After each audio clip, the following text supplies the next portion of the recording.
Walter Jerry Payton was born on July 25, 1954, in Columbia, Mississippi, a small southern town where dreams were fragile and opportunity was rare.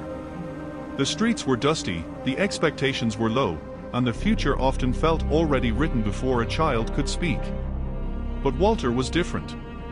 He was quiet, polite, always smiling. No one would have guessed that inside that gentle boy lived a fire that never stopped burning.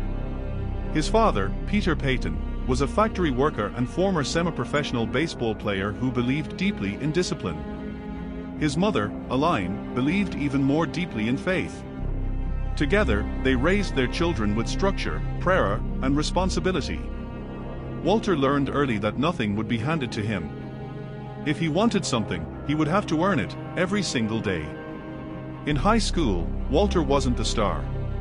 His older brother, Eddie Payton, was. Eddie was faster, flashier, louder. Coaches focused on him. Scouts followed him. Walter often stood in the background, clapping, waiting, learning. That shaped him. While others chased attention, Walter chased improvement. He trained alone. Ran hills. Did push-ups at night. Practiced cuts in the dark. He didn't complain. He didn't boast. He simply worked. When college recruiters came, they barely noticed him.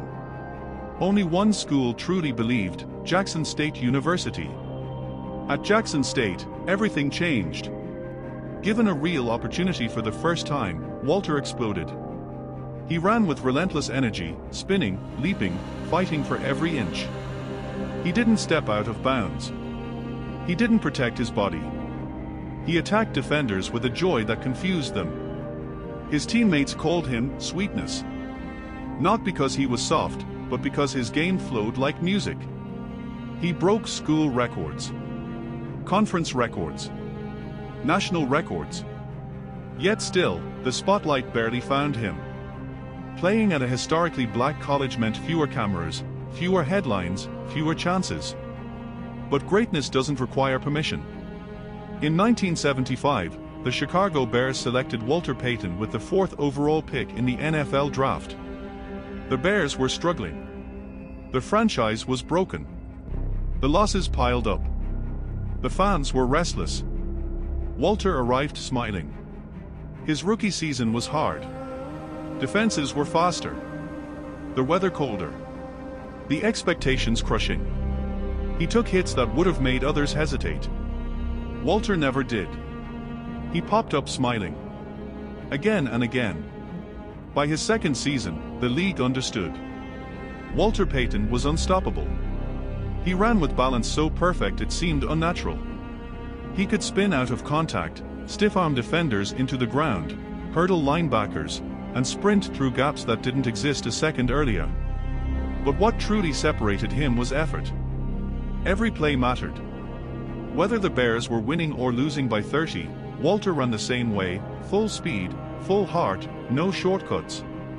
He blocked. He passed. He caught.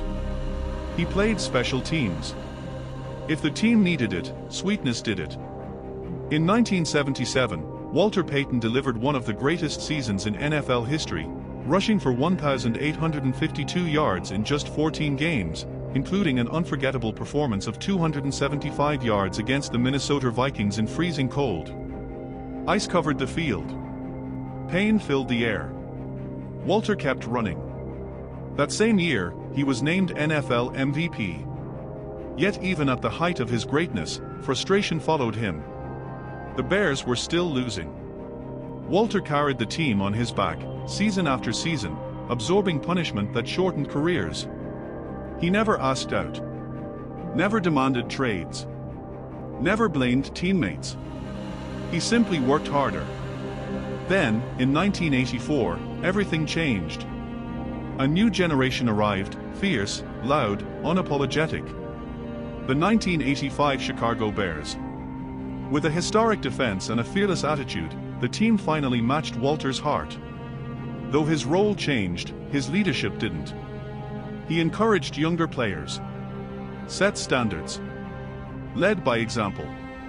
That season, the Bears dominated the NFL and won Super Bowl 20. Walter Payton, after 10 years of sacrifice, was finally a champion. Though he didn't score a touchdown in the Super Bowl, his impact was everywhere. The ring meant more than statistics. It meant validation. In 1984, Walter surpassed Jim Brown to become the NFL's all-time leading rusher, a record once thought untouchable. When he broke it, he didn't celebrate wildly. He handed the ball to the official. Sweetness never chased glory. He respected it. Walter retired after the 1987 season with records, awards, and admiration across the league. But his greatest legacy wasn't numbers. It was how he played. Hard. Honest. Selfless. Off the field, he remained humble. Soft-spoken. Thoughtful. He opened businesses, gave back to communities, and stayed connected to Chicago, the city that watched him bleed, sweat, and smile for 13 seasons. Then, in 1999, the unthinkable happened. Walter Payton was diagnosed with a rare and aggressive liver disease. The man who had outrun everyone could not outrun this. He faced it with the same courage he showed on the field, quietly, bravely, without complaint. On November 1, 1999, Walter Payton passed away at just 45 years old. The football world stood still. Cities mourned. Players wept. Fans lit candles outside Soldier Field. The NFL later renamed its most prestigious honor, the Walter Payton Man of the Year Award, to represent not just greatness in football, but greatness in life. Because Walter Payton showed the world something rare. You can be powerful without arrogance. Fierce without cruelty. Great without ego. He ran with joy. He played with heart. And even now, long after the final whistle, sweetness still lives, in every player who refuses to quit, and every fan who believes effort matters. Legends may fade, but character never does.